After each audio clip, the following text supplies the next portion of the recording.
1280 The Patriot. Northern Alliance Radio Network. 651 area code is our normal base of operations. We're up here in the 218, yo. Brought to you by alphanews.com. The place to go for the news, not unfiltered, just correctly filtered. alphanewsmn.com. We focus a lot on metro area politics on the show because we are in the metro area. The 2nd through 6th congressional districts are where we are. But we're, of course, broadcasting from deep in the heart of the 8th congressional district. I spend a lot of time driving through the 7th, getting back to the ancestral homeland. But we've shorted the 1st congressional district for quite some time, and it's time we fix that. So at long last, after a couple campaigns here, it's my pleasure to welcome to the broadcast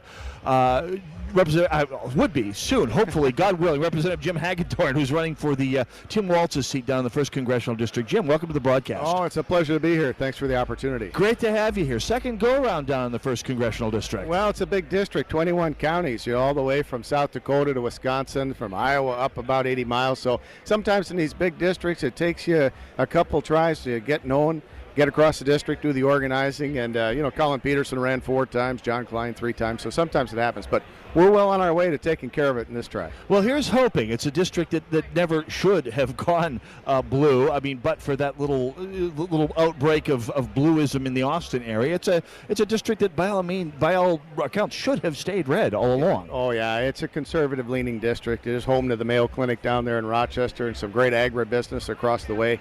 Wonderful farmers and very traditional people on social values and guns and things like that. Absolutely. So outside of politics, what do you do in real life, Jim?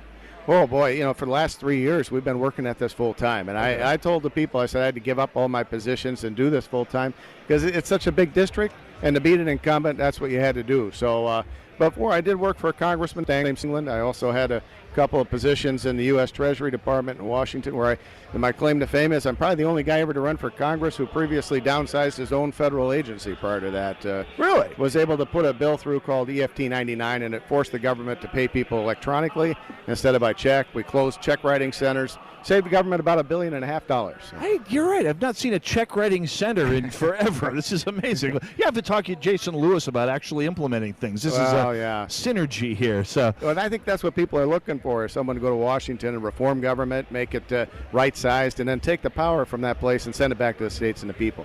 Absolutely. So in the 1st congressional district, obviously it's a very polyglot district politically here. You've got some very blue centers, Austin, for example, which is it's basically St. Paul with spam. You've got Rochester, which is a community in great transition. You have miles and miles and county after county of solid red farmers. What are you hearing from people in the 1st? You've been down there a lot. What are you hearing from your would-be constituents? Well, people are concerned because the ag economy is tightened, and in southern Minnesota, almost every business and family are tied in some way or another to the ag economy, and they see commodity prices low, the input costs are high, there's a glut of product out there, and then our median income's at a 20-year low. And people understand the ups and downs of farming. I grew up on a farm. My dad and grandfather, great-grandfather were all southern Minnesota farmers. But what we don't get is when our congressman, Tim Walz, goes to Washington and drives up the cost of farming and production costs with these regulations coming out of EPA, some of the tax schemes, he's for the death tax, and then his anti-energy positions, global warming extremism, which is making everybody pay more. Let's talk a little bit about the regulations in the farming, because the bulk of our listenership on the 1280 is in the metro area where the only farms we run are server farms for the greatest extent. Tell us a little bit about how Walz has affected the farm economy. Well, I mean, everybody pretty much understands where we are right now with President Obama, and he's misusing the executive branch. He's misusing the government to effectively write laws. I mean, he's pumping out about 3,000 laws a year. It's affecting agribusiness, manufacturers, consumers, driving up people's costs. I think I saw the other day that the average household is having to spend about $15,000 a year just to comply with these federal regulations. So not much different for farmers. They're very leery of EPA and others having control. I always say the EPA means eviscerate production agriculture, because that's where they're going. Things like that waters of the United States rule. So, people say, well, what would you do different, Jim? Well, what I would do is go out there and pass something called the REINS Act, which at least would require the Congress to approve major regulations before they can hit industry and affect consumers.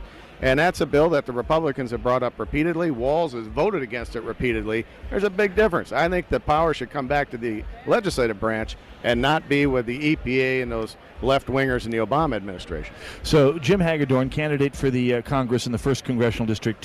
Question with a follow-up. First of all, biggest challenge you face running in your district right now? Well, anytime you're a challenger going up against an incumbent, it actually for us isn't name ID, because my father used to be a congressman and we've been working almost for 3 years, so we've been building that up pretty good.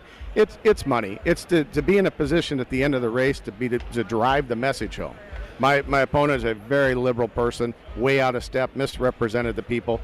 But I have to let him know at the end of the campaign and between with advertising that he voted for Obamacare. He voted for these EPA regulations. He's an open borders amnesty guy. That is not Southern Minnesota. Abortion in the 7th, 8th, 9th month of pregnancy. That's just ridiculous. And he's totally misrepresented. We get that message out along with our reforms, we can win. That has been the most galling thing about both that race and the 7th Congressional District race. Colin Peterson, I say this as a native of North Dakota, which was represented by Democrats for many, many years, up until fairly recently, who were one very different thing back home than they were when they were in D.C. Getting that message out has got to be vital, because, I mean, Tim Walz has portrayed himself, done a good job of portraying himself as a down-home kind of moderate, get things done across the aisle kind of guy.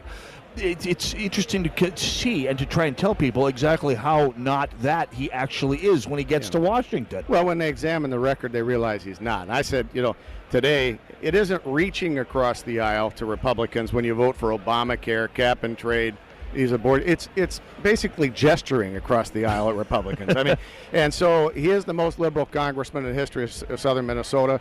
We get our message out, we'll win this election. People are ready for a change. I'll give you one example of where he's promoted himself. He says he's Mr. Veteran.